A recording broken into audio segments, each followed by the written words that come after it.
ஹிந்தி மொழியை கற்க வேண்டும் என சொல்லும் மோடி அரசு உத்தரப்பிரதேசத்தில் பீகாரிலும் தமிழ் மொழியை கற்றுக்கொள்ள ஏற்பாடு செய்வார்களா? தமிழக கட்டுமான தொழிலாளர் நலவாரிய தலைவர் பொன்குமார் கேள்வி. திருவாரூர் மாவட்டம் கூத்தாநல்லூரில் தமிழ்நாடு விவசாய தொழிலாளர் கட்சி, தமிழ்நாடு கட்டிட தொழிலாளர் மத்திய சங்கம், அமைப்பு சாரா தொழிலாளர் மத்திய சங்கம், திருவாரூர் மேற்கு மாவட்ட பொதுக்குழு கூட்டம் மாநில பொருளாளர் சேகர் தலைமையில் நடைபெற்றது. இதில் நாகை நாடாளுமன்ற உறுப்பினர் வை. செல்வராஜ், திருவாரூர் சட்டமன்ற உறுப்பினர் பூண்டி கலைவாணன் உள்ளிட்டோர் பங்கேற்றனர். இந்த கூட்டத்தில் தமிழக கட்டுமான தொழிலாளர் நலவாரிய தலைவர் பொன்குமார் கலந்து கொண்டு சிறப்புரையாற்றினார். கூட்டத்தில் மணல் குவாரிகளை விரைவாக திறக்க அரசு நடவடிக்கை எடுக்க வேண்டும், எம்சான், பீசான், ஜல்லி உள்ளிட்ட பொருட்கள் எடுத்து செல்லும் லாரிகளுக்கு ஜிஎஸ்டி பில்லுடன் டிரான்சிட் பாஸ்கெட் போய் வழக்கு பதிவு செய்வதை தடுக்க வலியுறுத்த வேண்டும் உள்ளிட்ட பல்வேறு தீர்மானங்கள் நிறைவேற்றப்பட்டன. இதனைத் தொடர்ந்து செய்தியாளர்களுக்கு பேட்டியளித்த நலவாரிய தலைவர் கூறுகையில், தேசிய கல்விக் கொள்கை என்ற பெயரில் மும்மொழி என்கின்ற கொள்கையில் மோடி திட்டம் என்கிற பெயரில் ஹிந்தியை திணிக்கும் முயற்சியை, செத்துப்போன சமஸ்கிருதத்தை தூக்கி பிடிப்பது வன்மையாக கண்டிக்கக்கூடியது.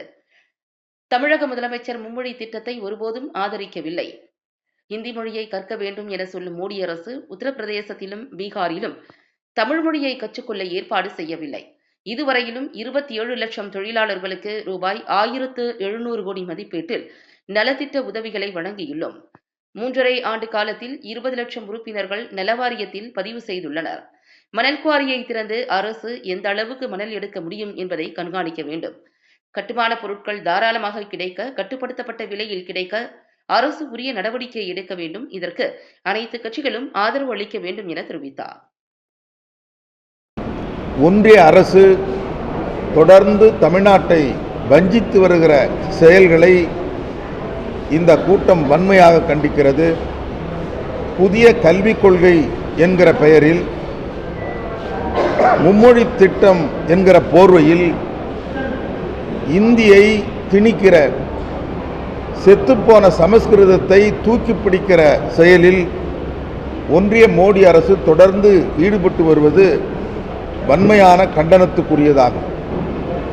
நான் கேட்கிறேன், இந்தி மொழியை இங்கே கற்க வேண்டும் என்று சொல்லக்கூடிய மோடி அரசு, உத்தரப்பிரதேசத்திலும் பீகாரிலும் தமிழ் மொழியை கற்றுக்கொள்வதற்கு ஏற்பாடு செய்யப்பட்டிருக்கிறதா?